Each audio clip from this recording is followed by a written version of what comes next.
नमस्कार मित्रांनो, मी स्वप्नील माझ्या शेतकरी आणि दुकानदार या चॅनलमध्ये तुमचं स्वागत करतो आहे. मित्रांनो, आज आहे 22 जून आणि हा व्हिडिओ बनवण्यामागचा माझा जो उद्देश आहे तर तुम्ही पाहू शकता की आपली पेरणी झालेली आहे पहिला 18 जून रोजी. त्या दिवशी आपण 335 ही व्हरायटी पेरली होती सोयाबीन आणि ते घरगुती बियाणं होतं मित्रांनो. पण आपण जे आहे आणि बघू शकता मित्रांनो, ही कशा रीतीने वापरली एकदम असं इथं एक आहे तर इथं एक आहे तर इथं एक आहे असं बघू शकता मित्रांनो. ही पेरणी जी आहे आपली फेल गेलेली आहे. तर फेल जाण्यामागचे 2-3 कारणं असू शकतात. त्यापैकी एक मेन कारण जे आहे ही बघू शकता मित्रांनो माझ्या हातामध्ये तुम्ही. ही जी सोयाबीन आहे ही कुजली आहे आणि बघू शकता की याला मी सीड ट्रीटमेंट केलं नव्हतं. हे एक कारण असू शकतं. आणि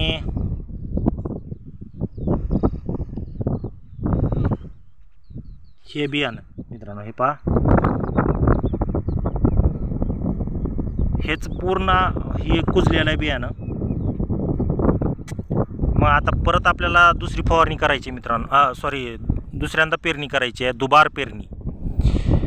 तर जेही शेतकरी मित्र हा व्हिडिओ बघत आहेत आणि पेरणी करायचं शिल्लक आहेत त्या शेतकऱ्यांनी कृपया बॅगमधले सोयाबीन पेरा, जी की महाबीजची असावी, अथवा मी आता घेतलेलो आहे मांजरा कृषी विज्ञान केंद्राचं बियाणं 753. हे ट्रॅक्टर आहे त्या ठिकाणी आहे आणि आता त्याला सीड ट्रीटमेंट करणार आहे मी. सीड ट्रीटमेंट करूनच सोयाबीन पेरा मित्रांनो. ही अशा रीतीनं ही सोयाबीन एकदम पातळ या एक ठिकाणी वापली आहे तर इथे एक वापली आहे, इथे एक वापली आहे. यावर्षी भरपूर पाऊस पडल्याने सोयाबीन मधल्यामध्येच कुजली, त्याच्यामुळे हा प्रॉब्लेम आलेला आहे. तर कृपया ज्याही शेतकऱ्यांनी, हे पहा मित्रांनो, सोयाबीन पेरायची शिल्लक असेल त्यांनी सीड ट्रीटमेंट करा आणि त्यानंतरच पेरा.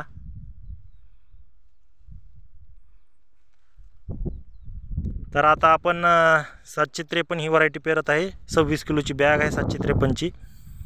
एकरी 26 किलोनेच बियाणे पाडायचं आपल्याला. ठीक आहे मित्रांनो, हीच इन्फॉर्मेशन द्यायची होती.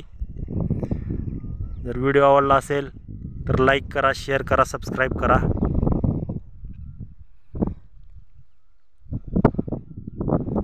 हे पहा,